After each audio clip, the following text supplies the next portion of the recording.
Hello, team. Welcome back to Eye on the Storm. We're so thrilled to have you here celebrating with us our 1 year anniversary of the show, which is pretty special.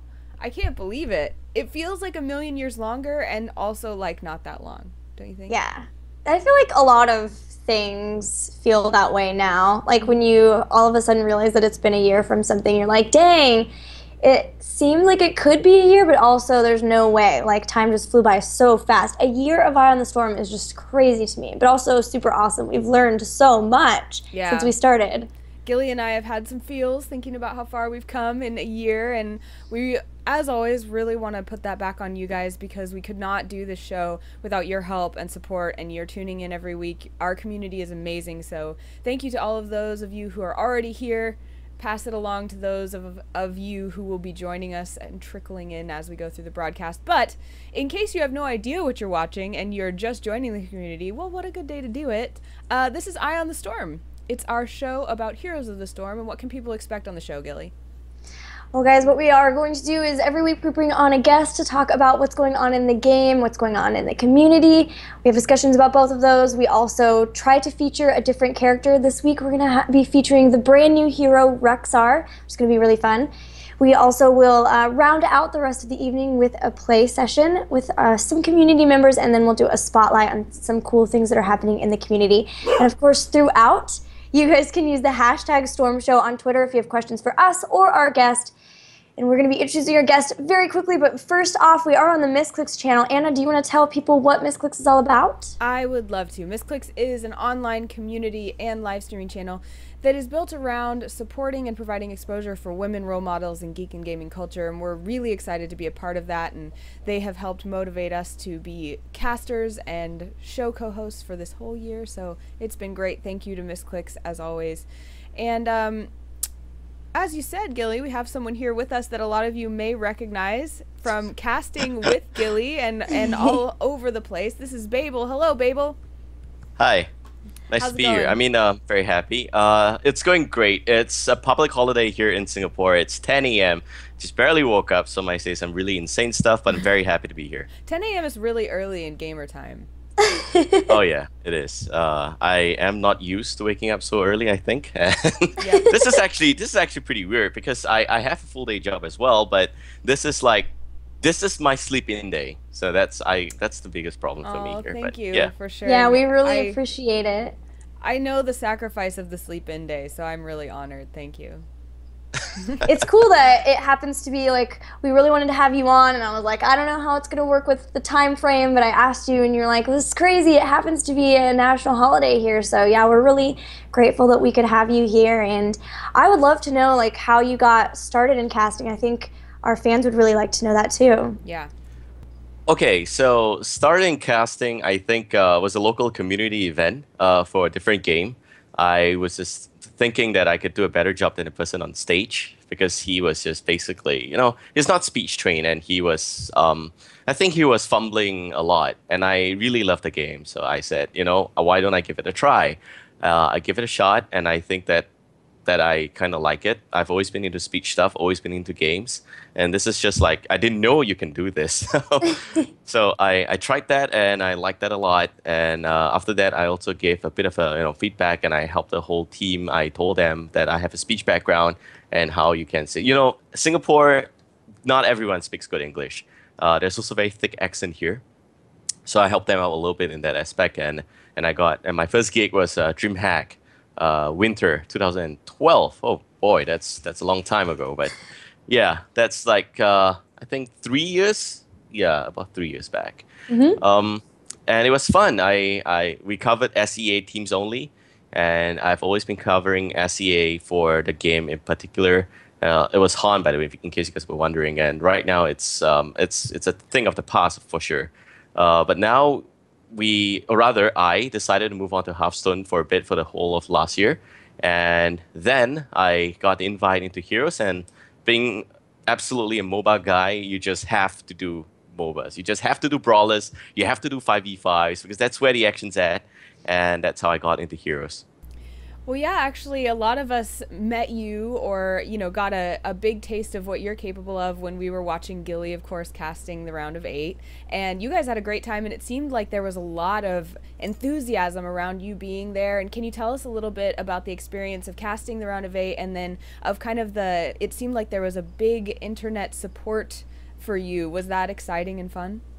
It is. It's absolutely just a hell of a ride. Trust me on this. It's like, you imagine you're just being sidelined in a region that's sidelined. Not that you're being sidelined, but you're in a region that's sidelined. SEA. The first thing you have when you ask, members of any community, even Zoya, SEA scrubs. It's like that is like the titles that's been slapped on us. We are known to be the underdogs because we don't have an established scene here. What we do have, however, are people who are very passionate, very determined to excel. So imagine you're from SEA, people like me, and the next thing you know, you're just covering Road to BlizzCon because people just give you the opportunity along the way. And I've covered some events before that as well, so very happy to do those stuff.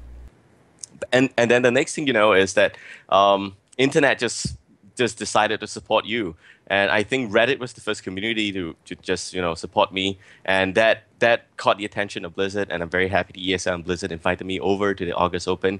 It is just crazy. The dream of any SCA caster is just to be on the world stage. It's not really just being the best, but rather to have the chance to even go overseas and cast. That I think is something that everyone here in Southeast Asia wants to do.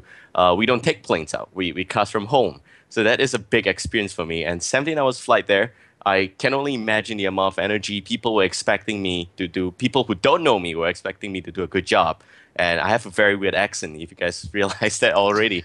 People don't really understand what I say sometimes. And that part is frustrating, but I guess that it's my first time in NA, in US specifically, and it's also my first time in a studio, and it's my first time working with all these amazing, talented people, and I just feel that it's a hell of an experience, really. And people enjoyed the cast at the end of the day, which I'm very grateful for, and I think that it's a team effort, so shout outs to everyone there as well for making the show great at the August Open.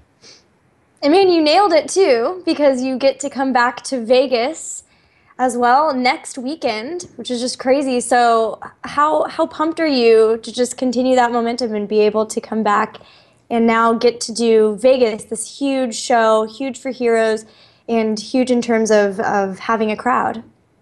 I think what most people wouldn't know is that there is the intention of Reddit was to get me to Vegas. Mm-hmm. It was not to go to the August Open. August Open happened because Blizzard was trialing me to a certain extent. They're wondering if I'm going to be a weird guy who, is from a weird region. So you have to be safe, right? And that's fair. I think that's fair. So I was there and I just trialed a little bit, and they were happy with my performance, of course, and very happy and very honored to be invited to Vegas. They wanted me. I wanted to be at Vegas because my team's going to be at Vegas. The Singaporean team's going to be there, and it really matters to us because in Singapore, this is an expensive city. Nobody's got time for gaming. You work for 12 hours straight. You play for 4 hours. You don't have time to sleep. That is the state that this country's been in for the last few years. And I just wanted to be there for the Singaporeans. Wanted to be there for SEA. And then there you have it. People just want me there to cast for the NA games, and I'm very happy. I really am. I'm very fortunate to have the Reddit community chat as well to support me. I think that's crazy. Well, as we gear up for that, what is your process like for preparing to cast a tournament like this? Are you someone who likes to just watch VODs? Do you take a lot of notes? Do you talk to the teams? What do you do? I talk to myself a lot. Out loud? Out loud. Great. That's why I'm weird. We've got I've got a very interesting way to prepare. I prepare my jokes in advance sometimes. I would imagine team fights and how it would flow out. And then you will have like a particular pace you want to try and prepare yourself with. And after a while, I got used to that pace. So I no longer really prepare, team fights like that. I go through VODs as well for insights. And because I do a lot of solo casting here in SEA, you kind of have to fill the void for the talent pickup as well. And that part is a little bit tough. You have, the number of talent names we have got to in this game. So there's only going to be more. And yeah, every single time they create a new hero, Karazim is like that's not the most friendly name I know. Rexxar is fine, but Karazim, are you kidding me? And then you got Johanna as well when she first came out. These are just things that you got to get used to. And I normally just memorize these names and what they do.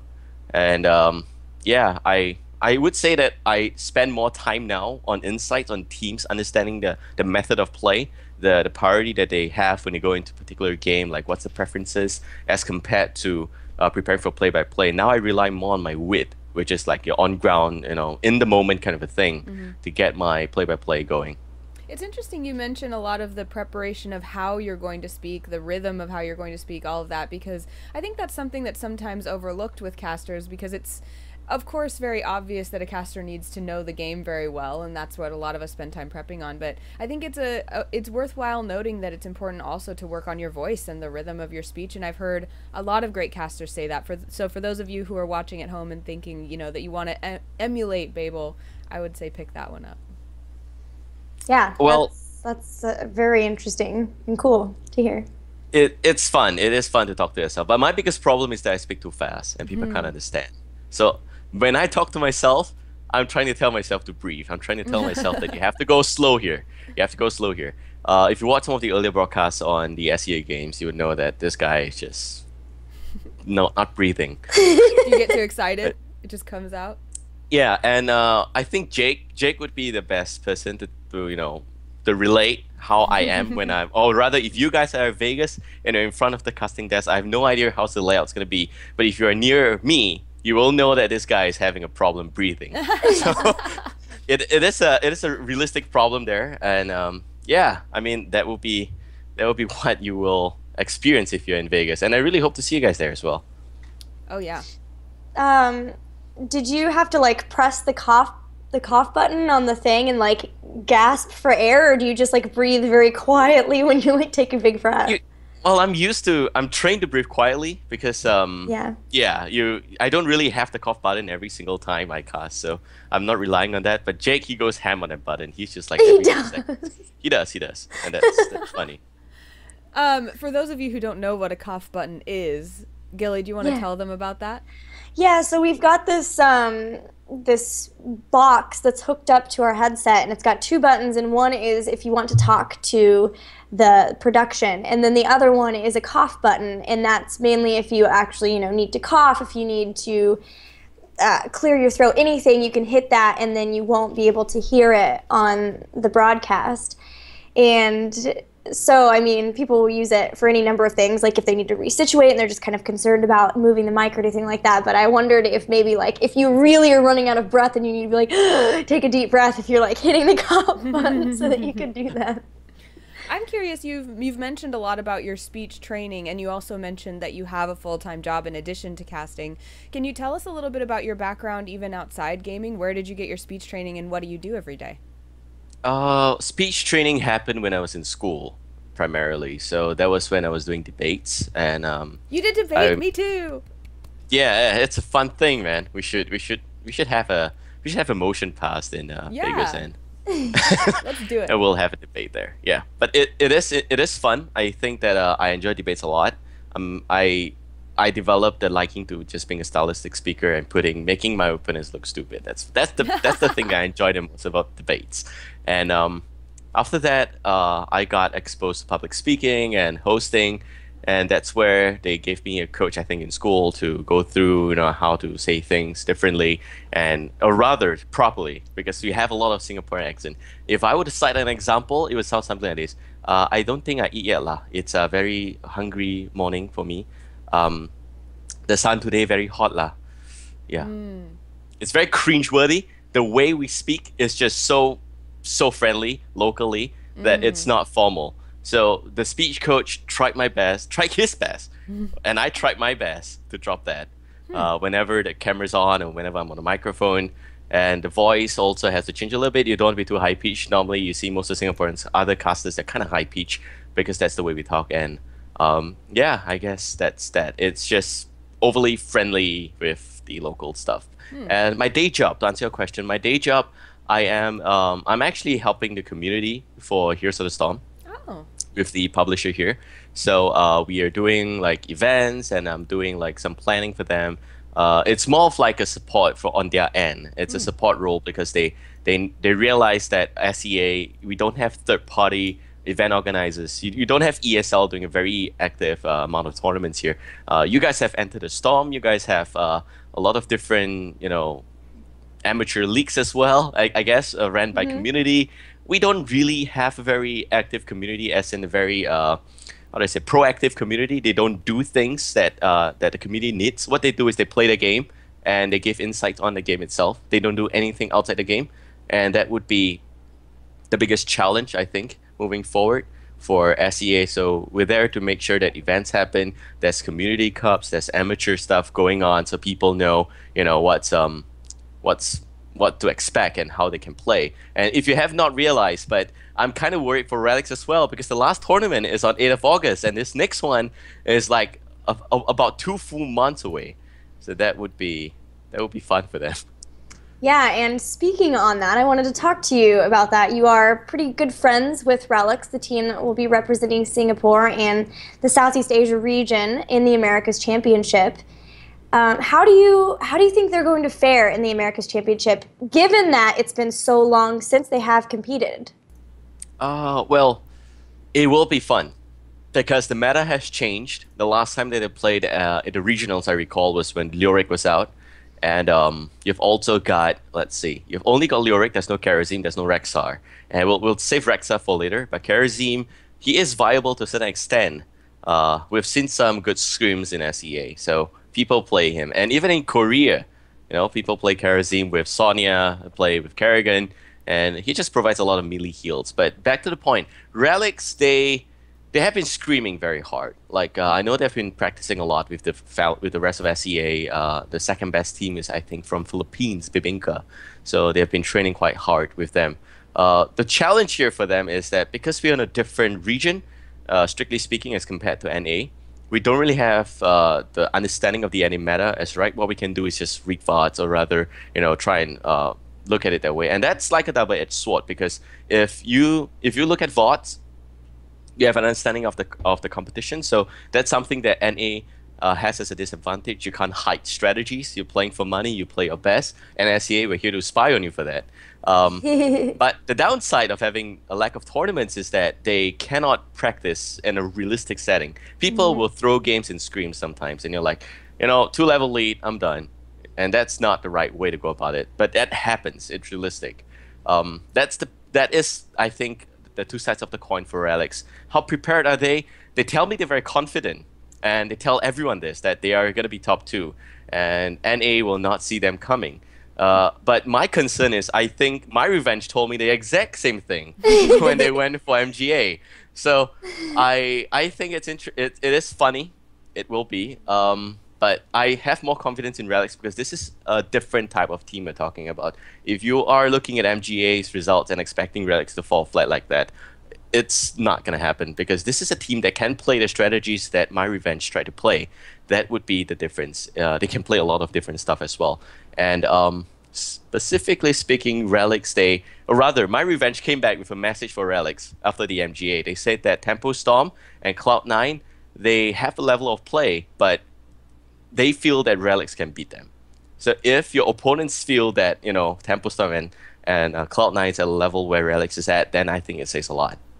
But they're not in the same group, and they've got to make it out of group first as Tempo Storm and Cloud9. They are in the same group as Cognitive and Complexity, and I believe Brave Ozone. Is that correct, the Latin American team? Yeah, it is. So I think the general consensus is teams are not too concerned about Brave Ozone, but are they concerned at all about Cognitive or Complexity? Because they can be wild cards for sure. Yeah, I don't want to make it like shots fired, but I think that the real challenge for Alex would be in the semifinals. Oh, yeah. Okay, all This is what they said. I'm very neutral. People know I'm neutral. I'm not, but I am. Well, we're looking at Cognitive first. They just changed the lineup a little bit. So whenever you have a roster change, things may not necessarily work out. And I think that I kind of like Shot being in Cog for like various reasons. And I think they had good synergy back then. If you look at Cognitive's performance in the latest tournament, I think for ESL's, what tournament is that? There was one. The playoffs. The one that just happened. Yeah, the Major League, playoffs. yes. Right. Major League. That's right. You guys have so much tournaments that We I do. can't So many remember. games. Yeah. We got a pretty good understanding of Cognitive, I think, for that part. They played Rainer, and Glaurang is not really playing melee assassins anymore, and I think that he played melee assassins really well. So you could sense that they're trying things differently in Cognitive side, and that is what would be the concern for them. Cognitive, they are also a team that drafts very one-dimensionally. They don't really look at what your enemy is drafting or what your opponent is drafting. So that portion may be a bit of a downside for Cognitive, and we know the number of cards they have on hand, what kind of comps they play. For Complexity is a team that's very consistent. They play the metas, or rather the compositions that can win games. But when it comes to execution, I feel they're not as fluid as Tempo Storm or Cloud9. Cloud9's rotations are insane. I'm telling you that. They just own the early game really well. For Complexity to do that, they need to have a lot more of a different play style. They play very safe in the early game even. And I think that is something that is going to be a bit of a trouble against Rexxar. Rexxar's early game is pressure. You're looking at pressure from different fronts. It could be via rotations, it could be via lane pushing, and every single game it's different regardless of the heroes they play. They make it such that they have enough to make the strategies viable regardless of the heroes being picked up, and that is something that you have to react. So if Complexity and Cognitive cannot react to the early game, then they're not going to be a trouble for Rexxar. But of course Rexxar has its flaws as well. And I'm going to be very honest about this. I think that in terms of big 5v5 team fights, their mechanics may not be as good as, I think, Tempo Storm per se. And I'm citing Tempo Storm because they really have good 5v5s. Cloud9 has got more of like a good rotation-based synergy as compared to 5v5s, which is why in the August Open we saw Tempo Storm winning almost every single late game, because they're just so good with positioning, so good with 5v5 combos, and that's where Rexxar may have some trouble, but we'll see. So yeah. What are your predictions then? Do you predict that they can make it out? Do you not want me to put you on the spot here? No, please do so. I think that me and Jake discussed that I'm gonna advocate SEA completely. That's my role in this whole Vegas trip. That's why I'm there. But if you ask me to look at it objectively, I do think that Brave Ozone, they may be lackluster in certain aspects. I've seen the VODs. I think that the way they fight could be improved a lot more, as in where they pick their fights. That particular thing to note of. And for Cognitive and Complexity, I favor Complexity a little bit more because I think that they are more consistent with the play style. Cognitive is just experimenting different things, and if they chance upon a good draft, it's good. The problem with Cognitive is that they're trying new comps that they don't know work well against what. They're just trying it out. And if they can read Complexity's draft in advance and make sure that their draft is the composition that has an advantage against them. If you're looking at early game composition, you go for that. If you know Complexity is going for late game comps, like big level 20, Storm talents and stuff like that, then you can have that kind of edge. But like I said, Cognitive's biggest struggle is looking at the draft and saying, okay, they're going for this, we're going to do this to counter them. I think they're more focused on what I want to play, what we want to do, and that would be a bit of a trouble. Complexity, they draft around their opponent, so I think they have that statistical gain, I think, maybe a few percent. So I'm going to say that out of Group B, it will be Rexxar and Complexity. For Group A, without a doubt, in my mind, although I want an upset, but I think that Tempo Storm and Cloud9 will be there. And I'm actually thinking that Cloud9 is going to be first in their group itself. Ooh, really? How come? Tempo Storm, they're a very tempo-based team, and this is not a play on the team name. They're a very tempo-based team in terms of the number of tournaments they've played recently. And once you see the confidence getting shaken up, you know that it's gone. And they are a team that if they play on tilt, they'll be on tilt. This is something Zoya said as well. And they were very confident in the August Open because they know that that's like their meta. But ever since the Koreans, went to their face and tell them you're not the best team, they're just trying to adapt. They're playing things a little bit differently. Zoya mentioned that Tempo Storm is a team that don't have a viable two-warrior composition. And you see them running two-warrior composition in almost every single game in the playoffs. They're training that particular composition because they know it's the strongest comp in the current meta. And they're just trying to make sure that somebody's on a second warrior because that works better than whatever that they have. And they know Cloud9 is going to innovate after the MGA. So they have to adapt. And in terms of adaptability, Tempo is not one of the best teams to adapt. Cloud9 is. They've been trying the weirdest things ever since July. And I think that that's been working out. They just have a very open mind to the different things and they try it out well. For Tempo Storm, they may be able to do well if this tournament is held in October, but it's in September. And 2 weeks ago, the results don't look like it's in their favor. So they really have to get that mentality down. They really have to stop going on tilt for me. And that would be interesting to watch. If you guys missed the playoffs, first of all, you should definitely check out all of the games, but especially the ones between Tempo Storm and Cloud9. And you can witness what Babel's talking about. Because the first best of three, the winners bracket finals, Tempo Storm 3-0'd Cloud9. And in fact, the third game was a triple warrior composition. So they are definitely working on their warriors. Then in Cloud9 beat Cognitive, came back to go against Tempo Storm. Tempo Storm won the first two games. In the third game, Cloud9 drafted Sonya. And there was nothing to deal with the Sonya. There were no stuns on Tempo Storm's side, and they got obliterated. And then from there, they just fell off. Cloud9 won the next two games to reset, and then they won the next three games because they had to win a second best of five because Tempo Storm came from the winner side. So like it was just this crazy, like all of a sudden they were drafting the weirdest things every time. Like their comps, not weird, but their comps were definitely kind of throwing off Tempo Storm in a lot of ways. So you can definitely see that there, that how Tempo Storm's tempo was rocked for sure. You mentioned, Babel, that you think, Cloud9's been trying really weird things, and you mentioned your predictions for the team, but do you have any predictions for any strategies you think we'll see kind of be the star strategies in Vegas? Do you think anything new or crazy is going to come out? Do you think we'll see any return to a specific kind of play? Anything that we can look for at home? Okay.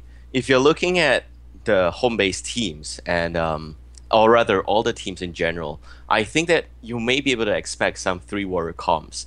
And the reason why I say that is there are a lot of advantages with three warrior comps. You're looking at very good lineups in terms of positioning and who's supposed to be where. You have always got one warrior peeling the back line.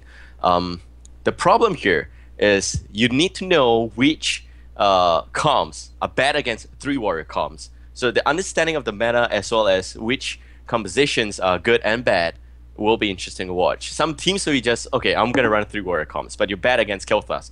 And that's like, wow, that's not good. You're up against like, you lost Johanna, you lost Lyric to the other side, and then you've got more crowd control there. There's Zagara. That's a problem. And most teams, I think in NA, they've been trying to make sure that even if they run three warriors, you have a lot of damage, which is why you see the resurgence of Sonya in your scene. Sonya's been played in the SEA. We know about her. We just don't have like the mood to play her because she is so hard to execute. And yeah, I think it will be fun. There will be a lot of interesting stuff being thrown your way. Even resurgence of stuff like Murky maybe. I think that ANZ and SEA, we are known to play Murky, so you may see some Murkies. Don't be too surprised if you see that. Also, I think that Rexxar will be very fun to watch. You guys can expect Rexxar. Rexxar is tier 1 in my tier listing. Really? He is going to upset your power 5. So we have the power 5. You have your Zagara, you have Zeratul, you got Kel'Thas, Johanna, Lyric. Rexxar is going to change that up a little bit. And once teams realize what you can do with Rexxar, okay, I know Rexxar is hard for the casual players out there, or for the generic players, even myself. Because it's like you've been playing on keyboard and now you have to go to like console. It's just something that you're not used to. But once you get a good understanding of how Misha works, that's where you can make those plays. And that's where, if you're a mechanically strong player, Rexxar is going to point out. I think that EU has already realized that. So I'm very sure that NA, you guys are not behind EU, as many would say. So expect Rexxar, expect a very different draft lineup. For the important games. But I'm not so sure you'll see Rexxar in the early phases of the competition because people want to hide strategies till the key matches. And yeah, I'm just calling Rexxar out for now. But yeah. We are going to speak about Rexxar later, but we don't have anything scheduled to talk with Babel about Rexxar. So just in a quick blip, Babel, what do you think makes Rexxar so exciting and so strong? He has an obscene amount of crowd control, if played correctly. And in terms of positioning, I think that Rexxar, he is a range hero. And you don't have to attack. I think what people haven't realized yet is there is a way to get Misha to attack a target without Rexxar physically having to go near the target to attack. And if you are looking at positioning, people now know that you have to dive Rexxar to kill him. You cannot go for Misha. Misha is a red herring. But the problem is when you dive Rexxar, the rest of the enemy team is going to be there. And he is not very squishy. He's like standing at about 2.8k HP at level 16. So it is not easy to reach his back line. And if you don't reach his back line, Misha stuns, he slows, and the rest of the enemy just sets up the fight really well. If you're looking at release the balls, those huffers will be out charging in your face. It could be a bit of a problem as well. I'm just saying that there's no way you can realistically deal with Rexxar without investing too much resources and getting out of position. It's a huge risk, huge return kind of a play. And it is really up to the Rexxar user to note whether he can, reposture the position a little bit better, or he completely gets out of position. If he gets out of position, that hero is useless. So it's really mechanically inclined. I really like playing in just on my stream with people who are playing Rexxar because it's a constant just stream of yelling at Misha. Just constant, no, Misha, why? Misha, go. No, Misha, come back. Misha, stop. What? It's just constant yelling at Misha. So I'm sure that would be incredibly fun to listen to on a team's comms too. Get Misha back. I'm trying to get Misha back.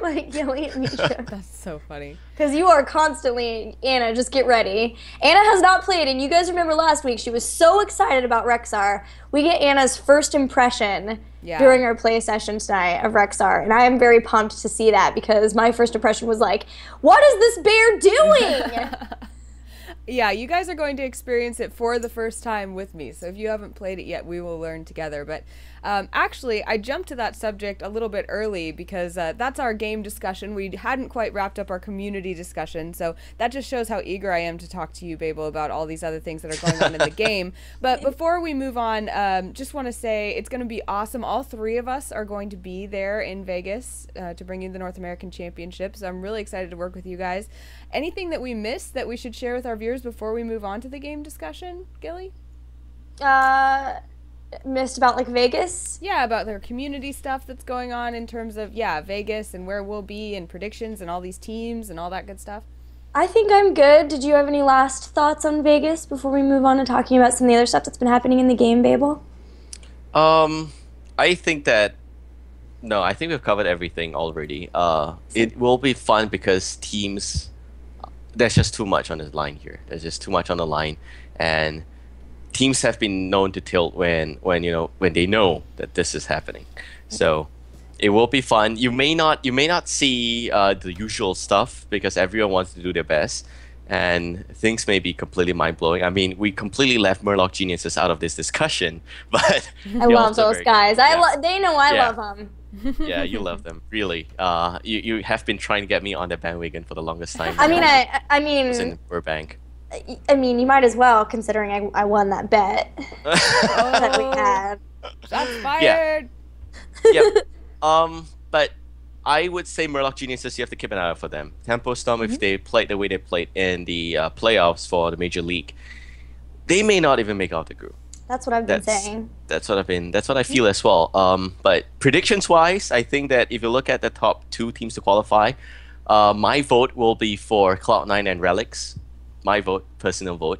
I'm purposely discounting Tempo because of the way they played. But if they play a good group stage and they get that mojo back, all right, then we'll see how far they go.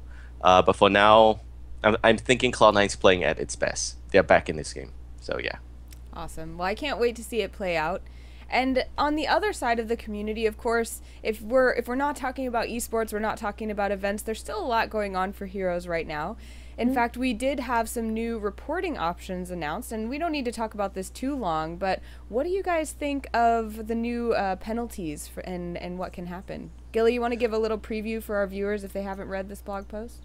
Yep, I'll go. So we've got just the categories for reporting has been reworked. Just a reminder, guys, that you can always report toxic people at the end screen when you've got the post-game screen up. There's a little gear next to each person, and you can report them. But they've just kind of changed the categories to be more, like I think, inclusive of a lot more options. And then specifically with spam and abusive chat categories, if players are being reported multiple times underneath those, they now have a silence penalty where if you get silenced, then for a period of time, the amount of conversing that you can do with people is going to be reduced. You can really only talk to friends and party members. You actually can't talk in-game. You can only issue pings.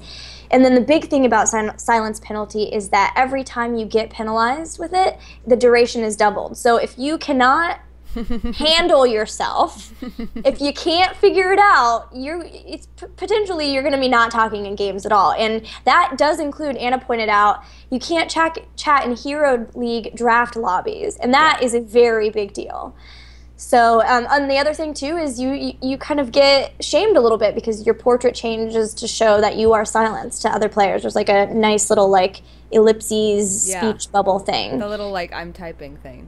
Yeah. So that's been what's going on. I like it a lot. I think that you really, in these types of games, need to be pretty hard on players like this in order to keep people who are not like this wanting and willing to play the game, especially when they are wanting to just hop on for like a quick game and they're just going to do a quick match or something like that. What do you think, Babel? Is this an issue on the server that you play? I would assume, but it's a pretty big deal here. It is an even bigger deal here. Really? Trust me. We have a wide variety of languages in SEA. So when you start spamming chat with stuff that people don't understand, you get silenced. And it could go both ways. I think it's a good addition for real toxicity, but it may be a bit of a problem when people misuse the function because they just simply don't understand. Like imagine you are the only English-speaking player and you're up against 3 other players who don't speak English. Like for example, they speak Thai or they speak Tagalog. I think that's Filipino language, and it could be frustrating. You might be muting all 3. And I think that could be a problem. Also, there is the possibility of a misuse on this feature. Friends may just want to report until the extent that you get silenced, and just for fun, just to have that little portrait on next to your face. I think you guys were mentioning about that, but I like to caution everyone against doing that because they are looking at a possible penalty system for misuse of the silence penalty, which is weird. You have a very strong system and you're having rules to govern the usage of the system. That is very, very mature, Blizzard. That is. And that would be fun. But in terms of that additional feature, I think I'm very happy to see that. I think toxicity across MOBAs, I've played a lot of MOBAs, trust me when I say that. Different MOBAs as well. So it is a very big problem across all the different genres, or rather all the other different MOBAs specifically. And it kind of puts people off. It ruins your day. You're just here. Imagine long weekend, guys, and I'm just going to get some good games. At the end of it, I feel like going back to work again tomorrow, Yeah. That's a bad feeling. And it's a reason that people leave games completely, just stop playing them. So it is nice that they are working on it and working to try to make the experience better for everybody. Definitely don't just report your friends for fun. I never even considered that, but apparently you have some troll friends, Babel. Well, it actually mentions in this blog post that Blizzard is actually looking for that and will investigate if people tend to do too many trivial reports. So they were clear on that in multiple places, actually saying like, hey, just so you know, we're going to try to protect you from your friends being trolly, and if you are too trolly and you don't take this seriously, we're going to punish you. Right. So I thought that was helpful, and like you said, Gilly, I think I totally agree that this is a really important stance for Blizzard to take, to say, hey, we're focused on our community. We want our community to develop well. We want to take these issues seriously, because I think a lot of times developers, publishers, other organizations tend to diminish the importance of community safety and, culture in their game. And I think it has a very negative effect, first of all, on, like you said, the people who want to come have a fun experience, wanting to continue playing the game, but also on the inclusiveness of the gaming community in general, which is something that, of course, misscliks is always really looking at and concerned about. So I think that's a great thing. The only thing that, like you said, that popped out to me was that silencing someone so that they can't talk to me in the Hero League draft lobby is good in most cases, but sometimes is going to be crappy because they'll be saying, like, I want to play so-and-so, I want to play so-and-so, and they're just going to, you know, select it without being able to talk to us about why. That's the only one that was a flag to me, but other than that, I think the whole thing looks great. They can always, like, rotate through, like, ones that they'd be willing to play. But, yeah, it does kind of suck that like you're pretty much stuck with... Yeah, you're pretty much stuck with whatever they happen to pick. Like, if they're last pick and they're, like, sitting on, I don't know, Kael'thas or something, it's like, that's not going to work. Yeah. So, do something else? I don't know. Yeah. But, yeah, that's pretty interesting. We also had a patch this week. It was very small. It brought in Rexxar, which we did talk about, and we'll get to see more. But we also had a couple of things happen with that. Eternal Conflict is over. It's donezo. There's no more treasure goblins. There's no more Deckard Cain, which everyone seems very happy about, but I am like crying. I'm so sad. I miss Deckard. I loved it.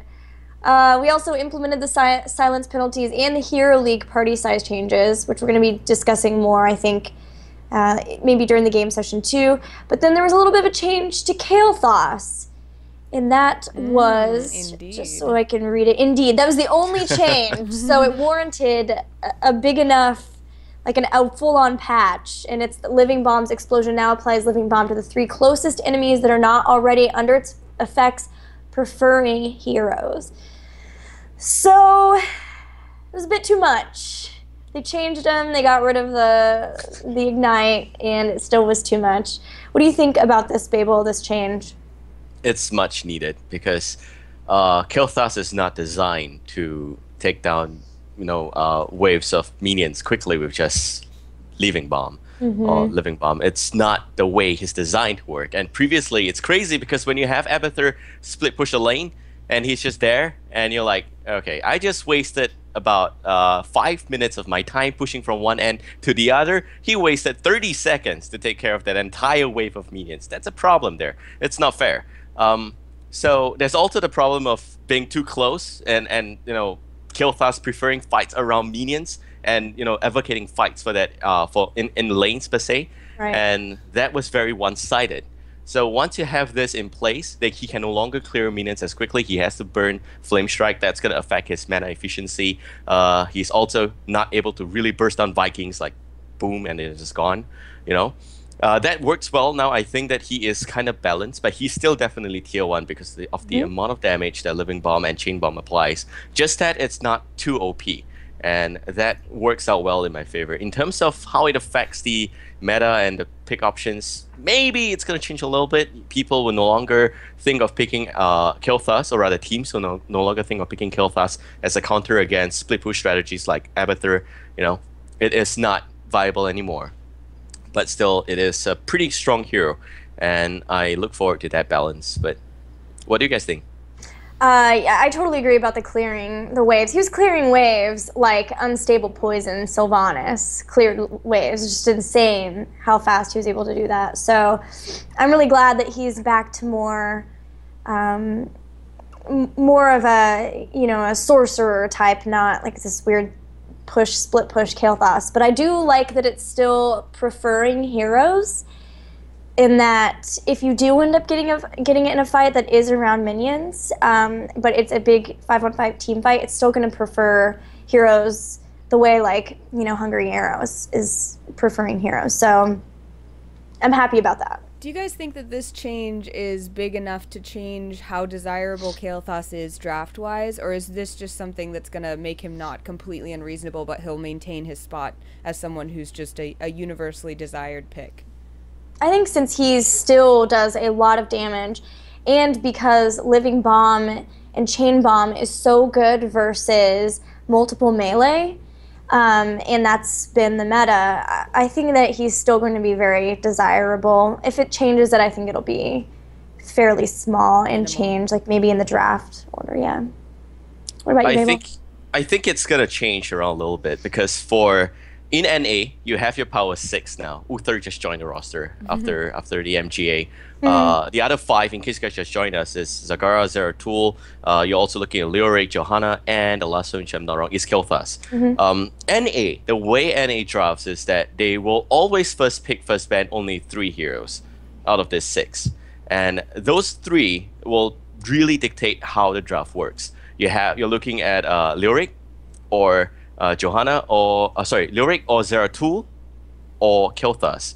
But now that Kilthas has been changed, I'm pretty sure that it's no longer going to be these 3 that is a telltale of the remaining of the draft. Previously, when teams pick either one of these 3, you know they're going for the standard comps. The way that they open the draft is very, very standard. But if they pick any one of the other power 5s out of these 3, they're playing something different.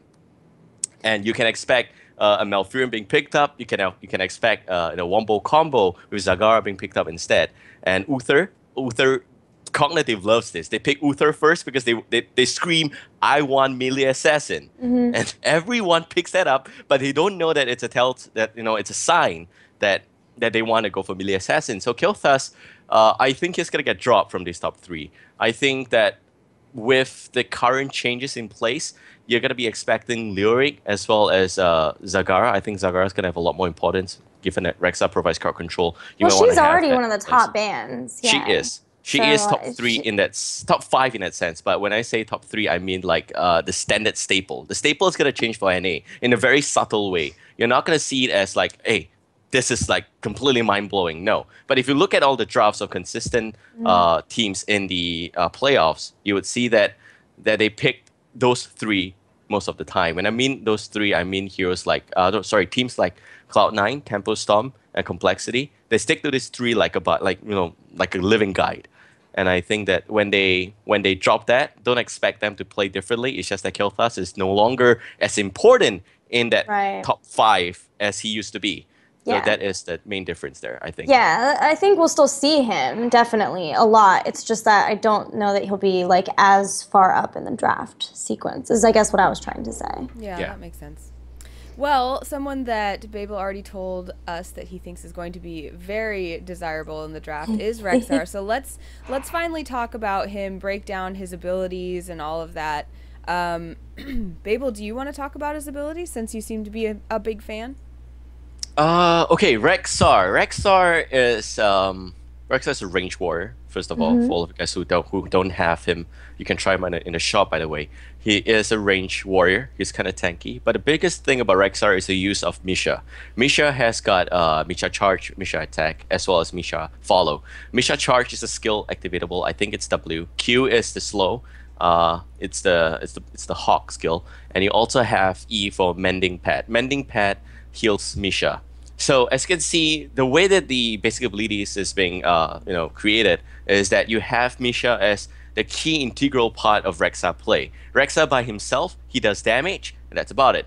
There's nothing more than that. He also slows, he provides some utility, some form of slow in the heroic ability, I think Release the Boars, as well as the Hawk skill, which I don't know the talent name. If you guys have that, please give it to me. Spirit Swoop. Why would they call it Spirit Swoop? But anyway. Because they like to confuse casters. Like, why isn't it Hawk or something? Yeah. Can't it be like Flying Hawk or something like Bird? Anyway. Bird Go, yeah. But anyway, Spirit Swoop. So Spirit Swoop as well as release the boars. I think those are crowd control skills. What sets a good Rexxar player apart from a bad one is the apparent use of Misha as well as his positioning. Players don't know this, and we've said this before in case you just joined us. You can actually allow Misha to attack a target without Rexxar being nearly as close to attacking the same target, which means that Rexxar can send Misha ahead. Misha can use Misha Charge, even though she's retreating backwards. So that is something that people don't know yet. And Spirit Swoop has got that range upgrade, which I think is a must-pick talent, as well as the ability to slow by 40%. I think that also increases by 3 seconds, if I'm not wrong. That talent is very important for Spirit Swoop because it is insane. And when you have a build centered around Misha, the play centered around Misha, and enemy teams who are of a respectable caliber, they will not target Misha. He knows that they're just gonna burn skills on Misha. Misha's gonna get mending pad, and as long as your team don't do weird stuff like divine shield Misha, then you're like, hey, that's wrong. But apart from that, it's really interesting to see how Rexxar positions itself. Some players have already said this, but Rexxar as a hero is actually misnamed. It should be called Misha and that orc. So yeah, I think that I love to play a lot for Rexxar, and I am very excited for Vegas because of Rexxar. I think that some of the really good players would bring it out. I will not be amazed if Immunity as well as Relics brings it out, but I will be impressed if NA team brings it out. The reason why I say that is because NA, you don't have as many warrior players in your compositions. Like dual warrior is where Rexxar works really well. Single warrior, no. He is not going to hold aggression by himself. There is no crowd control, as in there is no hot CC. Like, you're not looking at hot stuns. You don't have devouring more on Rexxar. So this guy can slow, he can set up fights, he's good for skirmishes, he's set up that way. What's also good about Rexxar is his viability of play. You're looking at him applying a lot of pressure in lanes, in skirmishes, as well as in mercenary camps. The jungle. So when you correct. Here's the guy. He's Tarzan. You're looking at a guy from the jungle, the boy from the jungle. But Rexxar, he can apply so much lane pressure, more than people understand at this stage. That as long as your team plays around Rexxar and you know, okay, go to the mercenary camp. We're gonna try and establish a bit of a bottom lane pressure, and then you go for the temple after that, or whatever objectives. That is very frustrating. And in certain battlegrounds, I think Sky Temple, my favorite, you have that as a huge distraction.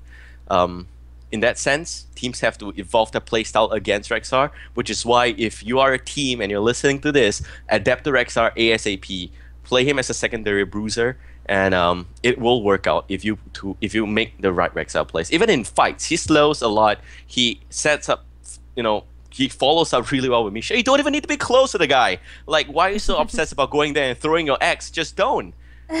Just amount of damage from Rexxar is yeah, Rexxar is the support. Leave him aside, That's what I'm saying.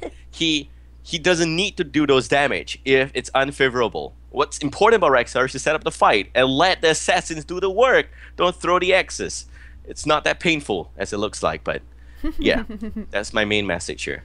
If anyone watched the Heroes Hype Amateur Series last night too, if we got to the finals, Team Blaze used Rexxar to take very early bosses on Cursed Hollow too, because he actually has some good talents for jungling, for taking less damage versus minions and mercenaries being able to do more damage with your Spirit Swoop versus them too. And they had an Abathur. And it's not the Abathur hat on Rexxar, it's the Abathur hat on Misha. It's Misha with the symbiote sitting there taking the boss at like level 7. Apparently you can even do it at 4 too if you really have good controls too. So that's just insanity. Were they doing it with alternating between Rexxar and Misha, like taking the damage, or are they just using that heal a lot? Just heal her and then call her back when the stun goes out. Oh wow. And then you send her back in. Wow. With a charge. Yep, it was good, and that's a day after. The day after he came out too, and that was a pretty cool style. So that's another thing that teams need to be aware of too, is the fact that he's a murking king. Awesome. This sounds great. I've been You really are so excited ready. about him. Yeah, I've been really excited about him, and unfortunately I've been just on the road so much and haven't gotten to play him yet, so you guys are going to be, like we said, experiencing that with me, and maybe during the break we can grab a link from Babel here who can give us some tips on what kind of talents we should pick. You guys can follow along with me. And actually we're right at the time where we should be moving into our play session, but anything else we want to chat about in terms of the new patch, the new hero, anything else before we close things out? I think I want to know your predictions as well for the Vegas Championship. I think that everyone here is entitled, don't make it too Babel, what do you think? And then I'll say stuff like Relics is gonna win. That's not fair. So represent NA, go ahead. Let us know. What's your prediction? Okay, so I need to preface this with I have not studied Relics yet. I haven't watched their VODs. That's my plan for this weekend. But from just what I've heard and seen, I do still think Cog and Complexity are to make it out of their group. But even if they don't, I still think it'll be Tempo Storm and Cloud9 if And this is something that I've also been saying, as long as Tempo Storm doesn't tilt. But I do actually think that it's a very good chance that Cloud9 could win this. If they make it out of their groups, they split, and so each one would be in the semis, and then the other two split too, so then it would become like Tempo Storm versus Complexity or Relics, and then, you know, Cognitive versus Cloud9 or anything like that. So there's a very good chance that both of those teams could make it to BlizzCon. And I don't want to discount Murlocs. It's going to be very difficult for them. I don't know about them versus Cloud9, but I've actually seen them have very good series versus Tempo Storm. So if they can find their number somehow, they would probably have to defeat them twice with the way the groups work. But I think it you know, anything could happen. And I'm ready to see the magic that is Relics. So I'm pretty pumped about that too. Well, I would say I would preface mine the same way Gilly did, because my job this weekend is to watch a whole lot of VODs and learn about the teams that I don't get to watch very often. So I don't have a lot of insight on the three that I haven't watched as much. But just for the sake of being devil's advocate, I agree with most of what both of you are saying. And everyone loves a good underdog story. Everyone loves to see the Titan fall, you know, but I'm going to say, just for the sake of having varied predictions, that everyone is always talking about how someone's finally going to take out Tempo Storm, and Tempo Storm's not really as great as everyone thinks they are. So I'm going to go ahead and just take the easy card and be like, yeah, Tempo Storm is a Titan. They're going to do a great job, and they're going to be really hard to beat, and I predict we're probably going to see them in the top. I'll go ahead and do that. That's fair. There you have it. All right. Thank you. So now that the discussion is balanced, finally. Yeah. Right. All right. That said, of course, like, I think there's reasons for me to root for all of these teams. So that's why I always hate giving predictions, because me too. If I know that any one of those teams is watching, I'm like, no, but I'm rooting for you, you know. And that's why it's great, actually, that I'm going to get to act as host, because the host just gets to be happy with whoever wins and interview everybody, and it's gonna be wonderful. Yeah, I love all of the NA teams. I mean, I even love that I got to hang out with several of them at PAX too.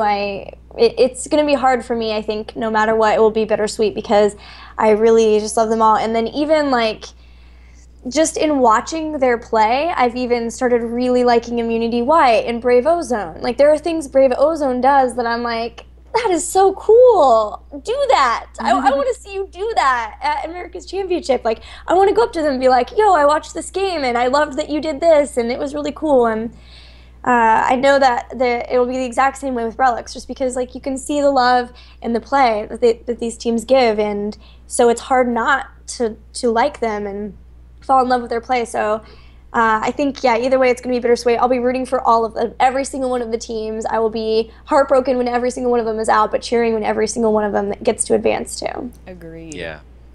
It's everyone, I think even me, I'm on that same boat as well. Whoever wins NA, they have the burden of winning BlizzCon. I think that is the dream at the end of the day. So whoever takes home the bacon, just make sure you have a good meal with it. Yeah. Well, guys, Awesome. you are going to see our faces in Vegas. Gillyweed and Babel will both be casting, of course. They're going to be joined by Kubi, Solid Jake, Tasteless and Artosis, and Trixler. And then it's going to be Chobra and I holding down the hosting and bringing you kind of the story of the event. It's going to be a really killer team. I'm super excited to work with all of these people, and really excited to see you there, Babel. And until we get there, where can people find you throughout the week? We have your Twitter on the screen, but what can people be looking for from you? All right, follow me on Facebook if you guys use Facebook. The first thing I learned about NA is that you guys don't use Facebook, and I was like, what? Follow me on Facebook at fb.com/babelcast. It's the same. I try to keep it consistent. I have the same handle everywhere. So go to Facebook. That's where I'm at 90% of the time. Twitter is only 10%. I set up a Twitter account because of NA. Yeah. So yeah, I did that for you guys, and I hope that you follow me on both fronts. Would really appreciate it. Also, shout outs to the local community. We have an announcement for a new tournament coming right up for SEA and Singapore specifically, so it will be fun. I will be casting that. The co-caster has not been decided yet, so we'll see how that works out. But see you guys in Vegas. If you are there, do swing by, say hi. I think I speak for every single one of these casters and hosts. We're all very friendly. I don't think any one of us will snub you out. I don't think we are at that level. We are just really excited to be there, to meet you guys. So swing by, say hi. We'll be very happy to talk to you about what you have. If you want to have a discussion, I'll have a debate with you. So anything. Don't go talk to Babel, he'll debate you. Yeah. Yep. Awesome. Well, thank you so much. I'm really excited to work with you, Babel. It's going to be a blast. Guys, we still do have a game session coming up, so stay tuned, and we'll have that when we come back. Yeah, guys, the stream will go down just very, very briefly while we set everything up for that. We do have some awesome community member friends that are going to be joining us. Do we know yet? Can we say those names yet, Gilly, who will be joining us? Yeah, we're going to for the have session? Cattleprod DeFebruar and Zoya joining us for a quick match. Your first look. We're going to talk a bit about the Hero League changes that came out with the patch 2, because we had a lot of changes coming to the game this week. So if you want to hear me scream at Misha, then you're just going to have to wait till after the break, and we will see you then. Be right back, guys.